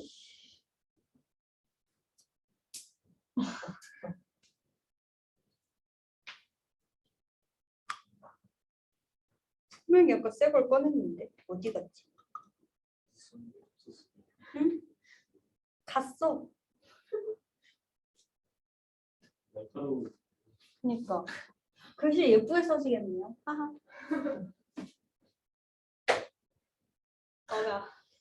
어면 아든 문주. 어떻게 이렇게 부러지냐? 써보면 달아요. 세포 분열이 있겠죠. 그러면 체세포 분열은 뭐냐면 내 손이 뭐 예를 들어서 다쳤어. 칼에 찔려서 뭐 베었어요. 그러면 그 사이에 새로운 세포가 생겨야겠지. 근데 새로운 세포가 생겨야 되는데 갑자기 여기서 중간에 봐. 장난 아닌 세포다. 나랑 달라. 다른 세포 나와. 그러면은 이제 실험하러 가야겠죠. 기부하러 가야지 손가락. 그치? 그렇기 때문에 세세포 분열이라는 건 뭐냐면 나랑 똑같은 세포가 나와야 돼. 내 몸이잖아. 그러니까 내 손이 찢어졌어. 그럼 나랑 똑같은 내 손가락 세포가 분열을 해야 되는데 그 옆에서 다른 세포가 나와. 그게 바로 암인 거예요. 암은 이제 세포가 분열할 때 원래 약간 그 차단해 주는 게 있어요. 그러니까 마음대로 분열할 수가 없어. 어느 정도 라인까지만 분열을 할 수 있는데 암세포는 그런 게 없어. 지 마음대로 해. 그래서 아주 많이 세포를 만들고요. 또 하나 특이한 거는 체세포 분열은 내가 되는 거잖아요. 똑같은 내가 되는 건데 암세포는 무엇이든지 분화할 수 있는 세포가 있어요. 그래서 막 난 그런 거 봤어. 위 안에서 이빨이 자란다거나 막 머리카락이 생긴다거나. 그러니까 세포가 이상하게 돼가지고 그리고 암세포도 무서운 게 뭐냐면 신호를 보내. 자기 주변에. 혈관을 만드는 신호를 보내요. 진짜 약간 뭐라 해야지 클론 같아. 몸에 들어온 외계인 같아. 약간. 그래서 혈관에 신호를 보내서 이 주변에 이렇게 있으면 이렇게 살 안에 갑자기 이렇게 암세포가 생겼어. 그럼 얘가 막 분열해. 막 이빨 만들어 난리 났어. 그럼 신호 보내요. 잉 신호 보내면 혈관이 일로 자랍니다. 그럼 얘가 일로 슉 타고 가요. 그럼 몸으로 퍼지는 거야.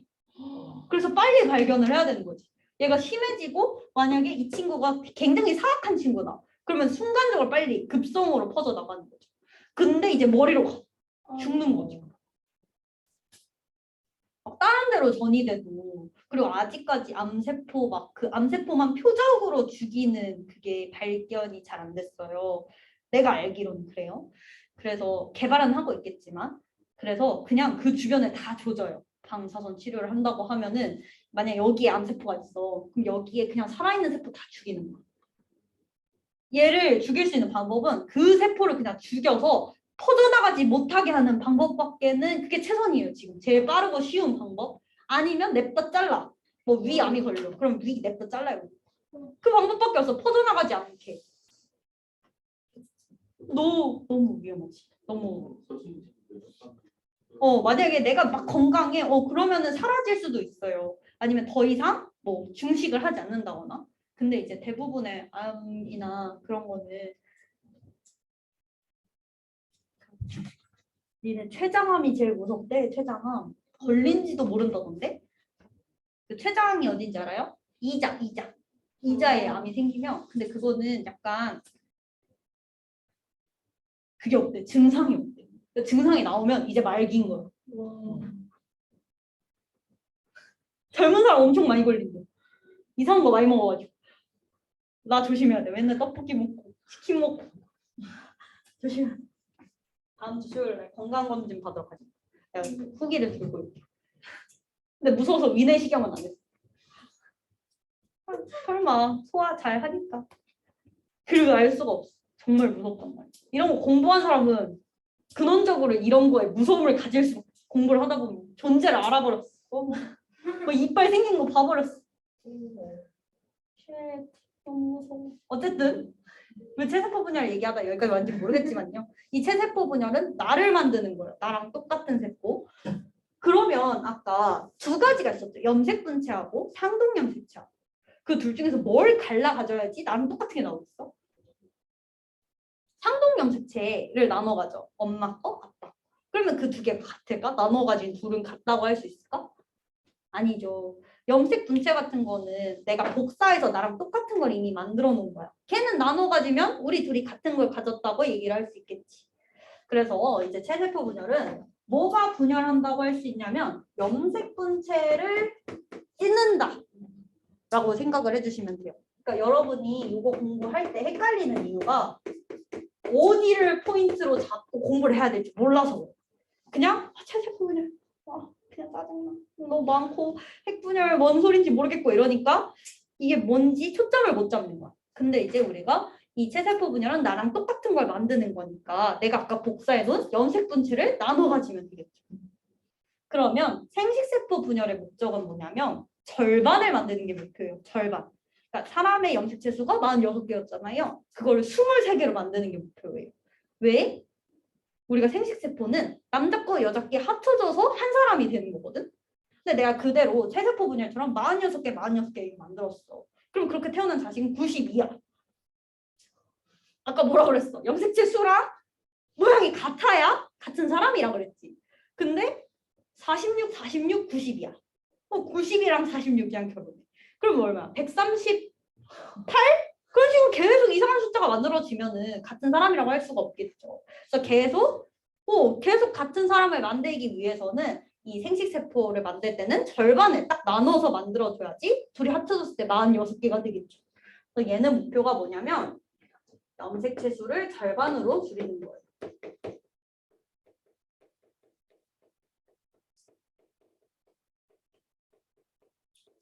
그렇기 때문에 이 염색체 수를 절반으로 줄인다고 하면은 우리가 상동 염색체를 나눠 갖는다. 그래서 요거는 우리가 다음 시간에 어떻게 하면 왜 상동 염색체를 나눠 가지면 염색체 수가 절반이 되는지 알려드릴게요. 쉬는 시간이거든요. 네. 여기까지 하고 쉬고 이따가 다시 합시다.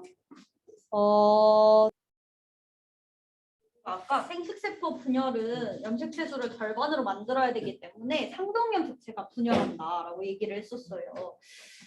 그러면 이제 세포 분열에 대해서 볼 건데 그럼 이 세포 분열 뭔가 되게 귀찮아 보여요. 아까처럼 복사도 해야 되고 나눠 가져야 되고 찢어야 되고 되게 귀찮은데 그럼 왜 할까 얘를?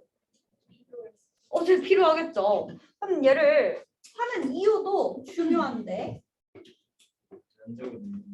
면적을 늘리기 위해. 근데 그게 그냥 면적은 아니고요. 왜냐면은 크기가 점점 커지면 어쨌든 크기가 작을 때보다 면적이 늘어나죠. 근데 얘가 무조건적으로 면적이 커지는 게 중요한 게 아니고 부피분의 면적이 중요해요.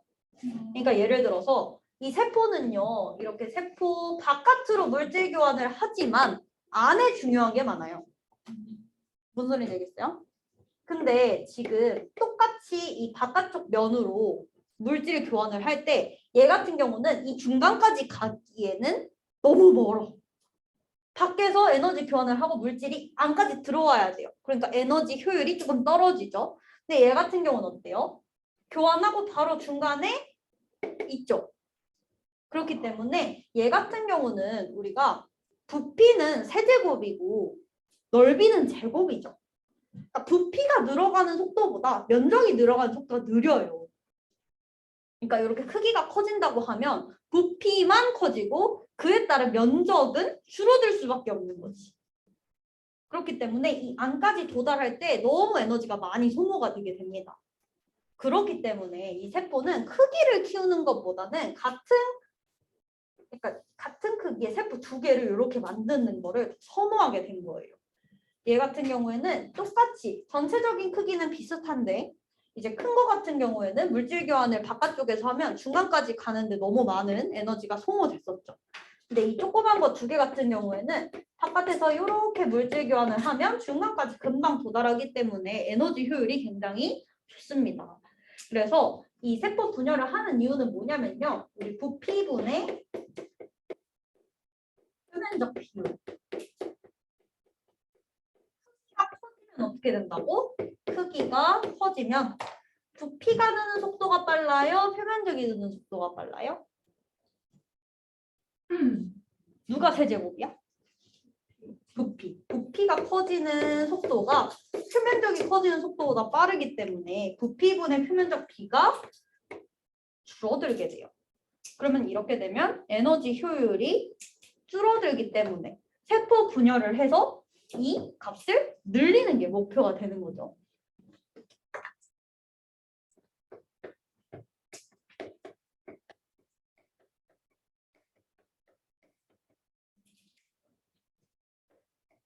그래서 세포 분열을 해서 크기를 줄이려고 하는 거죠. 그러면 에너지 효율이 좋아지겠지. 이게 목표가 되는 거고. 그래서 우리가 세포 분열을 또 보기 전에 하나 더 봐야 될 거는 이 세포가 어떤 사이클로 돌아가는지, 얘의 삶이 어떻게 되는지를 좀 봐야 돼요. 우리 세포의 일생을 이렇게 봤을 때 대부분은요, 띵가띵가 놀고 행복하게 살찌고 먹고 뭐 소화하고 이런 시즌이 제일 길어요. 지금 여기 이 부분 간기라고 하고요. 이 감기 때는 뭘 하냐? 크기를 키워요. 열심히 물질 교환하고 해서 크기 키우고, 그리고 아까 말했다시피 그 복제를 하는 거죠. 복사를 미리 해놓는 거예요. 나중에 분열을 하려고 복사하는 시기. 이 시기, 간기 시기가 가장 길고요. 그러고 이제 크기가 너무 커지다 보면은 물질 교환 효율이 떨어지죠. 그럼 분열을 해야 되지. 그러면 이때를 우리가 분열기라고 합니다.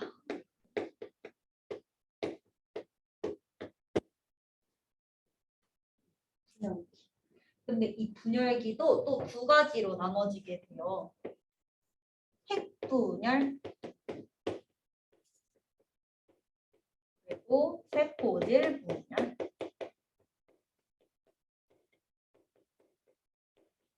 정말 복잡하죠. 근데 핵분열은 또 네 가지 단계로 나눠져요. 전기, 중기, 후기, 말기. 그건 들어봤을 거예요. 전중후말. 이렇게 분열기라고 하는데 이 핵분열 같은 경우는 전기, 중기, 후기, 말기 이렇게 나눠지고, 지금 핵이 어딘지 모르는 분들을 위해서 설명을 해드리면 세포가 이렇게 있고 지금 요 동그랗게 핵이 있고 요 안에 이렇게 염색체가 있는 거잖아요. 그렇죠? 그럼 얘가 그냥 한 번에 띠용 하고 갈리는 게 아니고 첫 번째로 얘를 쪼개는 게 1번 핵분열이란 소리고요. 그 다음에 그 바깥에 있는, 그러니까 계란으로 치면 노른자를 자르는 게 1번이고 흰자를 자르는 게 2번이야. 그러니까 이 세포질 분열은 흰자를 자르는 거지. 이렇게 2번이 되는 거죠. 이해됐어요? 이렇게 분열기는 핵을 한번 자르고 세포질을 자르는 이렇게 두 단계로 이루어진다. 그럼 세포질을 자르는 건 또 두 가지로 이루어져. 어떤 세포냐에 따라서 두 가지로 일어나요. 동물 세포냐, 식물 세포냐. 동물 세포 같은 경우는 세포가 동그랗게 생겼고요. 얘는 세포 막밖에 없어요. 그러니까 비닐봉지 안에 들어있다고 생각을 하면 돼요. 그러면 이 비닐봉지를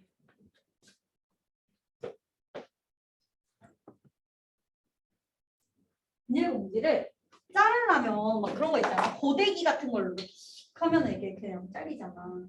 뜨거운 걸로 이렇게 지지면은 비닐봉지 같은 건 이렇게 뜯어지잖아요. 그래서 이 동물 세포도 마찬가지로 이렇게 있으면 얘를 이렇게 띡 뜯으면은 두 개로 나눠져요. 내 손이 보이나?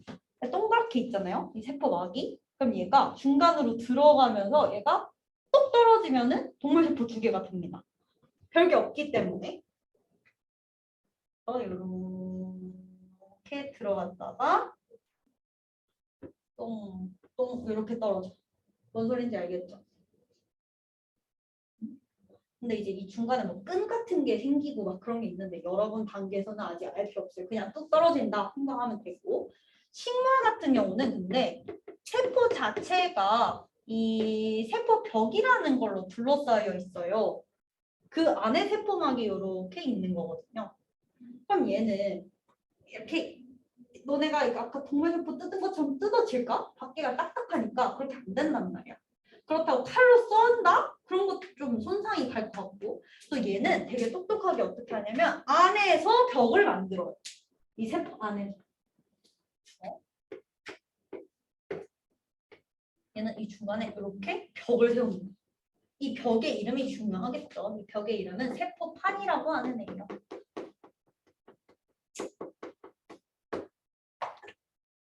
그러면 얘가 이런 식으로 두 개의 세포로 갈라지는 게 되겠죠. 자, 그러면 우리가 이제 세포 분열 중에서도 첫 번째 체세포 분열에 대해서 할 건데요.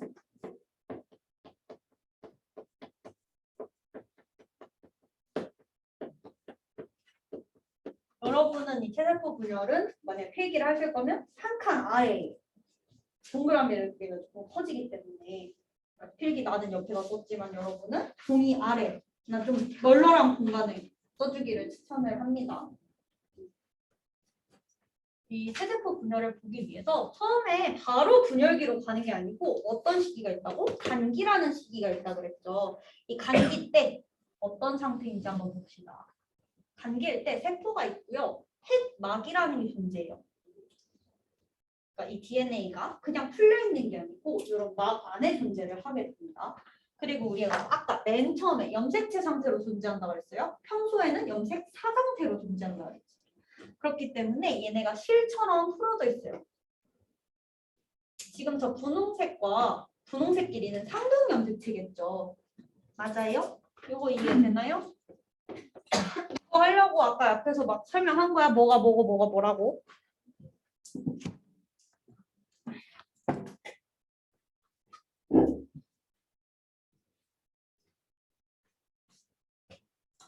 간기의 특징, 그래서 핵막이 있고 염색사 상태로 존재한다. 근데 지금 여기서 끝이 아니고 이 간기에는 뭘 준비한다고 그랬냐면 언젠가 일어날 분열을 준비하기 위해서 복사를 해놓는 시기가 존재해요. 그럼 얘를 있으면은 핑크색, 핑크색, 핑크색, 핑크색 이렇게 복사를 해놓은 똑같은 걸 복사를 해놓는 거죠. 이해돼요? 그럼 얘네 이 핑크색 두 개끼리는 어떤 관계일까? 요거 두 개는 무슨 관계일까? 염색 분체. 그치, 염색 분체겠죠? 요렇게는 상동 염색체죠. 간기 때는 이렇게 존재를 해요. 여기까지 간기겠죠? 그러고 나서 이제 분열기에 들어가면요. 우리 핵분열 먼저 하는데 핵분열이 일어나려면 핵막 자체가 사라지게 됩니다. 그래서 이렇게 풀려 있고요. 그 다음에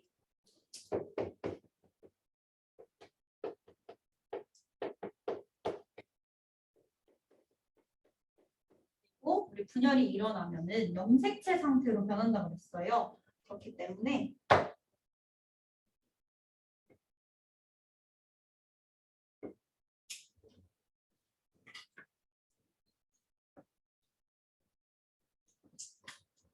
이렇게 염색체가 생기고 그 다음에 양옆에 뭐가 생기냐면 방수사라는 게 생깁니다.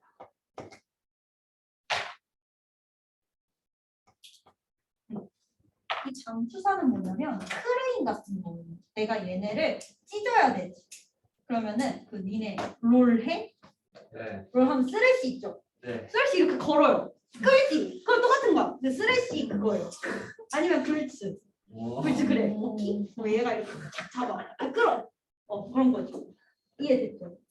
게임을 안 한다. 그러면 어릴 때 낚시 장난감 알아? 그 물고기 막 올라오면 낚시 이렇게 탁 하면은 자석으로 탁 붙어가 탁 올라오는 거? 그거랑 똑같이 여기 염색체에 딱 붙어가지고 얘를 찢어주는 역할을 하는 애가 방수사예요. 그게 언제 생긴다? 전기에 생긴다. 잘 나오죠? 그래서 이런 상태고 또 특징이 뭐가 있냐면 핵막이 사라졌죠.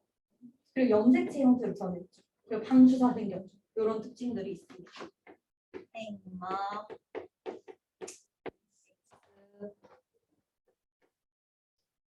방수사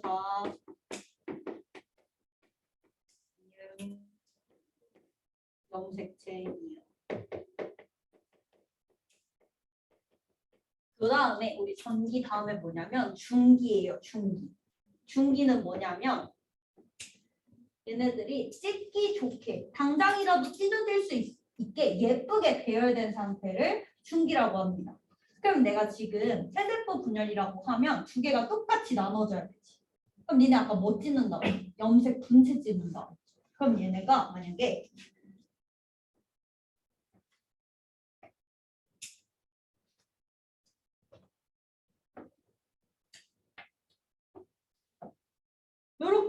분열이 돼 있다고 하면은 어디로 찢어야겠어요?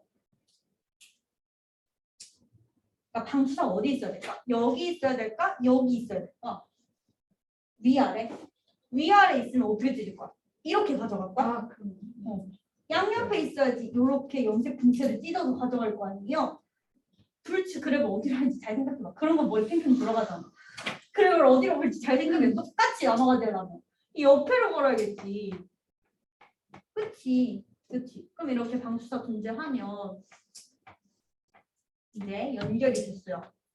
이렇게 연결이 돼서 나중에 옆으로 쫙 잡아 당기면 염색 분체가 짜게질 거 아니야. 그럼 똑같이 가져가겠지.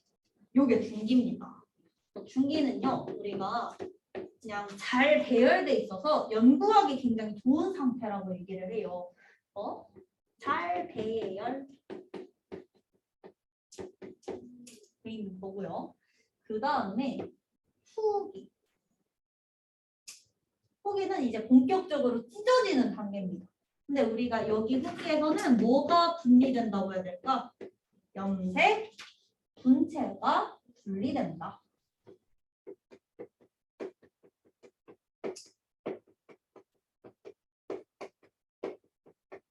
그러면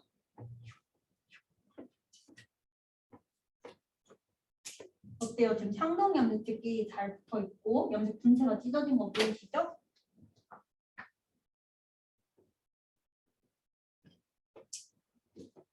이렇게 그냥 끝에 다음 주사가 있을 거고요.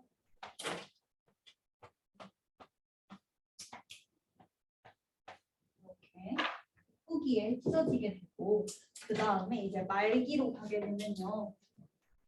이렇게 세포질 분열이 동시에 일어나기 시작하면서 획막이 다시 생기고요. 그 다음에 이 염색체 모양이었던 애들이 염색사로 다시 풀리게 됩니다. 보시면 이 핑크 두 개, 그렇지? 보라 두 개지. 처음에 핑크 두 개에서 보라 두 개로 시작했는데 마지막에 핑크 두 개, 보라 두 개가 총 두 개가 됐어요. 그러니까 내가 원하는 목표를 이룬 거지.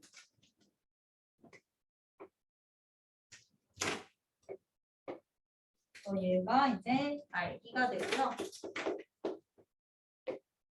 획막이 다시 생기고 방추가 사라지고요. 염색사 그 다음에 세포질 분열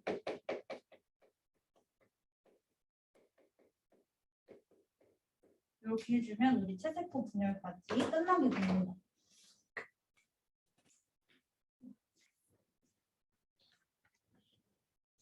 얘는 조금 찍어야 잘 안 보여요. 왜 이렇게 한쪽에 쳐져 있지? 저쪽까지 썼으면 아주 멋진 필기였을 텐데.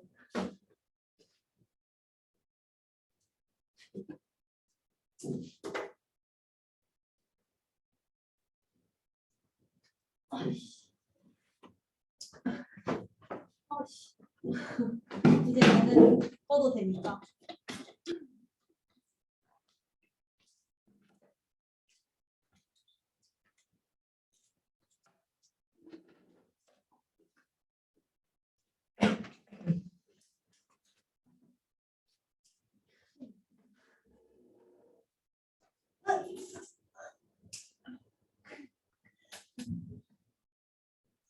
운동을 한 보람이 있네요.